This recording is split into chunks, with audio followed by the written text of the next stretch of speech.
Assalamualaikum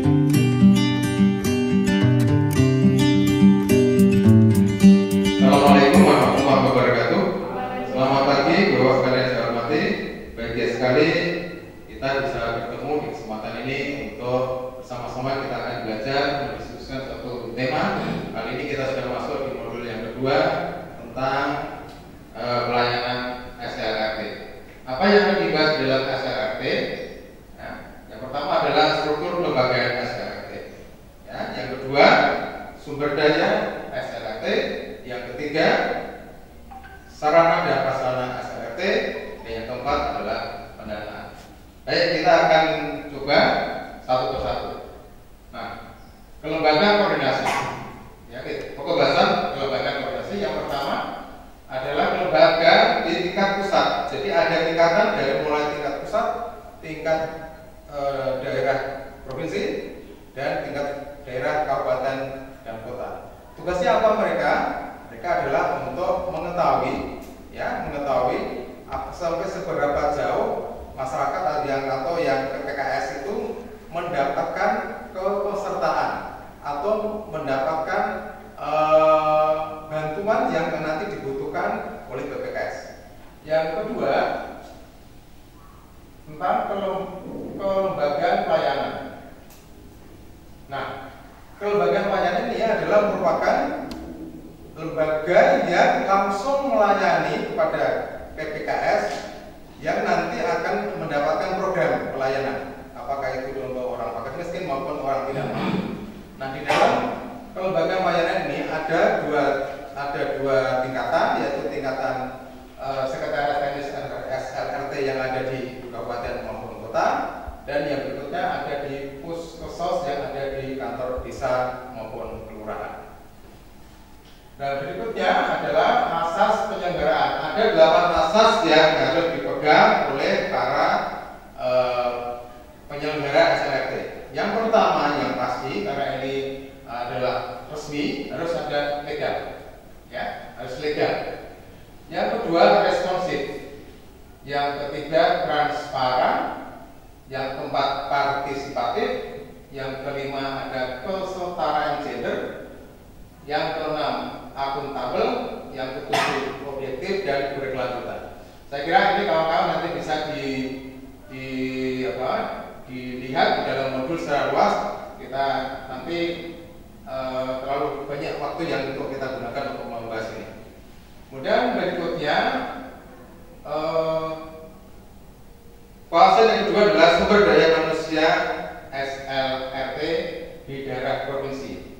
Nah, ada tiga komponen yang ada di dalam sekretariat SLRT di provinsi yang kedudukannya biasanya ada di ibu kota provinsi. Siapa itu yang di sana? Yang pertama adalah ada koordinator yang bertugas mengkoordinir semua aktivitas yang ada di provinsi. Yang kedua tim teknis SLRT. Yang ketiga adalah petugas sekretariat. Berikutnya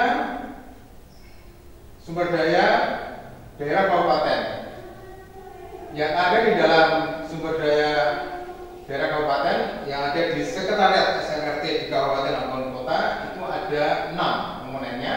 Yang pertama adalah manajer, kemudian yang kedua adalah front office, yang ketiga adalah back office, yang keempat supervisor, dan yang kelima fasilitator, yang terakhir adalah tenaga pendamping.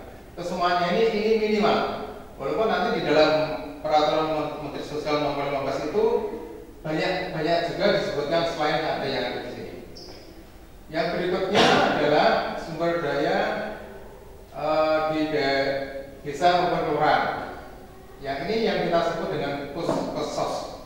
Ada 4 sumber daya di situ yang harus disiapkan, yaitu ada koordinator, ada front office, ada back office, dan ada fasilitatornya.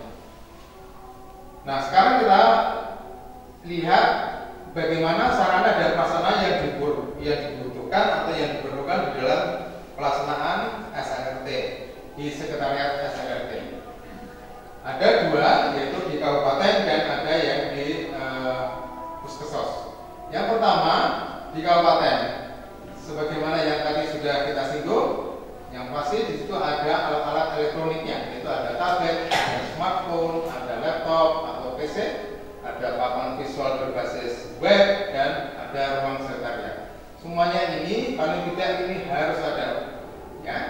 Dan berikutnya, bagaimana kalau di tingkat atau di tataran puskesmas atau di desa atau kelurahan, yang harus ada adalah laptop dan ruang puskesmas ini untuk ruang pelayanan kepada PPKS yang kita layani.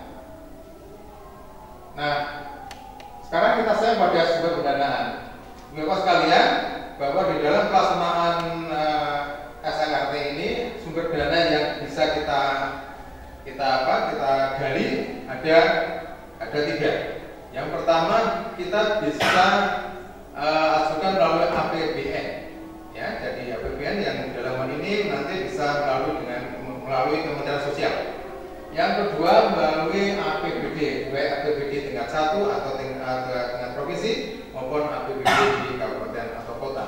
Dan yang berikutnya terakhir yaitu sumber dana lain yang tidak mengikat maupun yang sah. Nah, ini banyak sumbernya yang bisa kita gunakan, tetapi pada pasalnya lebih kepada 2 ini ya. Nah, pemerintah hanya menyiapkan selama 3 tahun sejak SMRT itu didirikan. Jadi setelah 3 tahun kemudian tidak mempunyai anggaran, itu sudah tidak menjadi kewenangan dari pemerintah pusat. Nah, berikutnya tentunya di dalam pelaksanaan SMRT ini harus ada kerjasama, harus ada kemitraan yang harus kita bangun sehingga keberadaan SMRT sendiri bisa atau mampu memberikan kontribusi yang komprehensif kepada PPKS kita. Siapa itu yang bisa kita rangkul, kita ajak untuk bekerjasama sehingga di dalam pelaksanaan nanti tidak ada kendala, tidak ada hambatan, dan pada akhirnya mampu untuk memberikan pelayanan yang maksimal kepada PPKS kita. Yang pertama, ada organisasi keagamaan. Ya, ini banyak organisasi keagamaan, baik itu ya agama apa saja yang ada di Indonesia ini yang diakui ada 5 agama. Kemudian di dunia usaha melalui dana-dana CSR ini bisa kita gandeng untuk kemudian bisa mengaplikasikan itu kepada kegiatan-kegiatan yang sifatnya untuk penanganan pemilu miskin dan orang tidak mampu. Kemudian siapa lagi yang harus kita rangkul? Tentu saja kita membutuhkan relawan-relawan yang bisa kita ajak bersama tanpa ada pamrih sedikit pun. Ya, relawan-relawan ini yang sangat kita butuhkan karena pekerjaan ini ada pekerjaan yang sifatnya sosial sehingga perlu kita rekrut. Kemudian LSM yang non profit tentunya dan organisasi perempuan, dan yang terakhir adalah sumber potensi yang kita miliki yang dimiliki oleh Kementerian Sosial yaitu melalui PPKS yang ada di Kemensos nomor 12. Saya kira itu Ibu dan Bapak sekalian yang bisa saya sampaikan. Inilah secara teknis